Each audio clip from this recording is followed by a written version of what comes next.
Bonjour à tous, dans cette capsule nous allons nous intéresser à l'influence externe de la situation sur le comportement du consommateur. D'abord, une définition. Qu'est-ce que la situation? La situation, c'est l'interprétation faite par le consommateur de son environnement à un moment particulier. C'est une façon de définir l'environnement. Ça consiste à distinguer la personne du contexte physique qui l'entoure de son environnement. La situation représente alors la position d'une personne qui est contrainte par un ensemble de facteurs extérieurs ou d'éléments contingents. Donc par exemple, c'est comprendre de façon imaginée deux situations d'apprentissage et de consommation fortement liées à la culture et qui auront des conséquences majeures sur le regard porté sur une catégorie de produits tout au long de la vie du consommateur. Il est très difficile d'aborder l'étude de la situation au vu de l'ensemble des facteurs en jeu et de la complexité de ces facteurs. Ceci est encore plus délicat dans le domaine du service où l'offre elle est co-construite. Le consommateur il va participer à la construction du séjour hôtelier, il va co-construire une descente en rafting. Donc vu qu'il co-construit cette offre, c'est difficile d'identifier les facteurs clés situationnels du succès. Donc le défi qui est posé aux gestionnaires de marketing, c'est de cerner les contraintes, les facteurs qui ont le plus d'incidence sur le plus grand nombre de consommateurs. Vu qu'il y a une infinité de facteurs, on va se concentrer sur ceux qui ont le plus de poids. Et ça peut varier d'une culture à une autre. Donc vous avez l'exemple de Lego où des stratégies de communication sont différentes en fonction des pays. Aux États-Unis, on va plus mettre de l'avant le côté très technique, l'innovation constante. Tandis qu'en Europe, on va plus miser sur les univers, l'univers Star Wars, l'univers Pokémon et ainsi de suite. Donc, une infinité de caractéristiques, mais il y a quelques catégories qui ressortent des études. Vous avez d'abord, premièrement, l'environnement physique. C'est le fait de fréquenter un lieu de magasinage désagréable ou agréable, de bien comprendre l'indication permettant de s'y repérer et de s'y rendre facilement. L'environnement social en deuxième, donc avec la famille, les groupes d'amis qui sont associés à un contexte, mais ça peut être aussi les autres consommateurs qui sont sur le lieu de vente, donc avec qui vous allez partager, vous allez participer à une expérience. Ensuite, vous avez l'influence de la saison, donc le timing, donc qui nous prédispose ou non à tel achat ou à tel autre, ainsi que le besoin de remplacement d'un objet. Quatrième point, le type de tâche à réaliser. Donc on magasine souvent dans un but déterminé. Si on veut faire un cadeau, remplir le frigo, donc le type de tâche c'est une situation qui va influencer le comportement.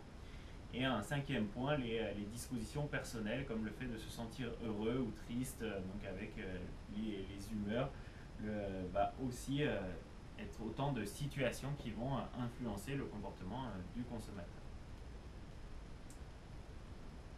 Donc autour de ces différentes caractéristiques, vous avez le modèle de Katona donc, qui dit que le comportement il dépend de l'action combinée de trois éléments. Les deux premiers sont liés à l'environnement propre, donc les conditions favorables, l'augmentation du revenu, de la capacité d'emprunt, les circonstances pressantes, s'il y a un mariage, la naissance d'un enfant, un changement de maison, vous devez rapidement acheter de nouveaux meubles, un nouveau lit. Et le troisième, c'est lié à la personne elle-même. Donc là, on retrouve les influences internes avec l'attitude de l'individu donc, et comment il va organiser son environnement.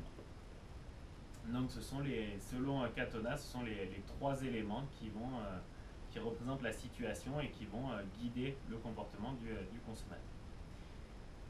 On va maintenant, dans cette capsule, s'intéresser à trois situations particulières, mises en situation particulière qui influencent le comportement du consommateur. D'abord, vous avez la situation économique.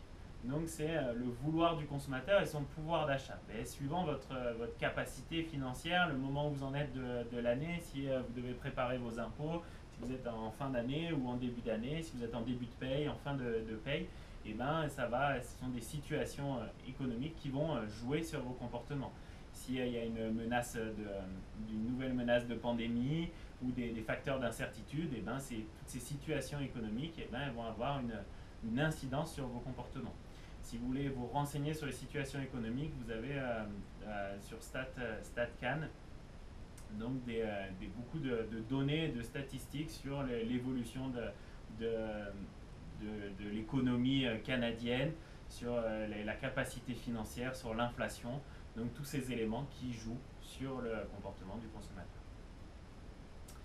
Deuxième situation, c'est les variables qui sont en lien avec l'atmosphère d'un magasin. Donc là, on retrouve les travaux de Kotler, qui est le père fondateur du marketing, qui définit 4 dimensions sensorielles de l'environnement d'achat: la dimension visuelle, la dimension auditive, la dimension olfactive et la dimension tactile, donc reliées aux 5 sens qui permettent aux consommateurs de percevoir l'atmosphère du magasin. Et cette atmosphère, et bien cette situation, cet environnement va avoir une incidence sur le comportement du consommateur. Donc il y a beaucoup d'études sur le type de musique que l'on met sur le lieu de vente. Ça va plus ou moins augmenter les achats ou réduire le nombre d'achats et changer les perceptions. Donc vous avez ici la figure qui synthétise ces recherches de Kotler, avec donc les variables extérieures, variables intérieures, variables de design, variables de décoration, variables humaines, donc qui influencent les employés et les clients et qui génèrent une atmosphère du lieu de vente. Sur ces études donc de l'atmosphère et du lieu de consommation, il y a Air Canada, ils ont dans une étude interne, ils ont montré que si l'avion il était stationné plus loin des bagages et que du coup le consommateur il marchait pour se rendre aux bagages, et ben ça réduisait naturellement l'attente au moment des bagages et que ça améliorait la satisfaction du consommateur.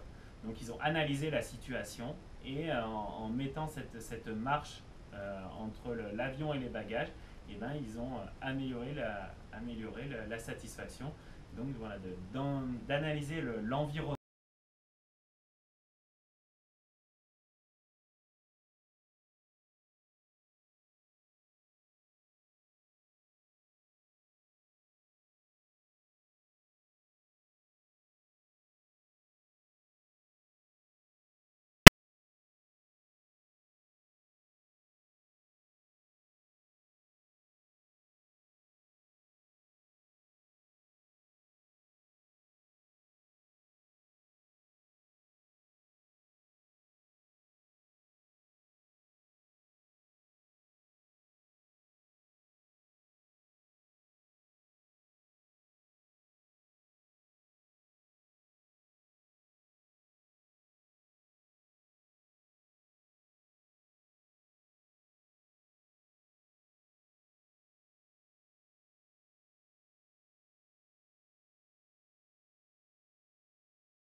une personne en répondant à l'achat d'un cadeau sur la liste de mariage ou de naissance.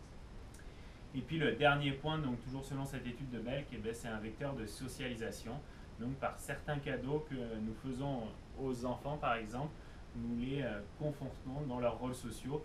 Donc vous avez l'exemple clé de la publicité Patek Philippe avec le lien de transmission du père à l'enfant.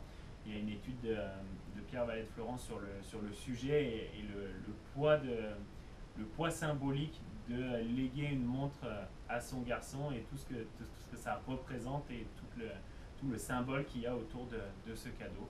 Donc pour ceux qui souhaitent creuser cet aspect. Autre situation particulière qui nécessite souvent un acte de consommation, c'est quand vous cassez un produit. Donc qu'un produit il arrive à obsolescence, donc que ce soit une obsolescence économique, donc lorsque le coût de la réparation du produit actuel est élevé par rapport au coût de remplacement par un produit plus récent, l'obsolescence technologique lorsque les qualités fonctionnelles du produit actuel sont inférieures à celles des nouveaux modèles. Donc ça on le vit tous avec nos téléphones intelligents. Donc vous voulez une nouvelle application et vous dites ah bah non, votre téléphone il est trop vieux pour cette application, donc ça peut vous inciter à une situation qui va vous inciter à acquérir un appareil plus récent. Et l'obsolescence psychologique qui, selon les études, est probablement la plus importante. Donc c'est associé aux tendances de la mode lorsque le produit récent a une apparence ou une image plus attirante que le produit actuel. Donc c'est ce qui fait que la mode est un des secteurs qui pollue le plus, qui a le plus fort impact carbone. C'est qu'on change régulièrement des objets en lien avec les modes. Je vous remercie pour votre attention sur cette capsule en lien avec les situations d'achat et les situations de consommation. Et je vous laisse maintenant quelques questions de quiz. C'est à vous de jouer. À bientôt.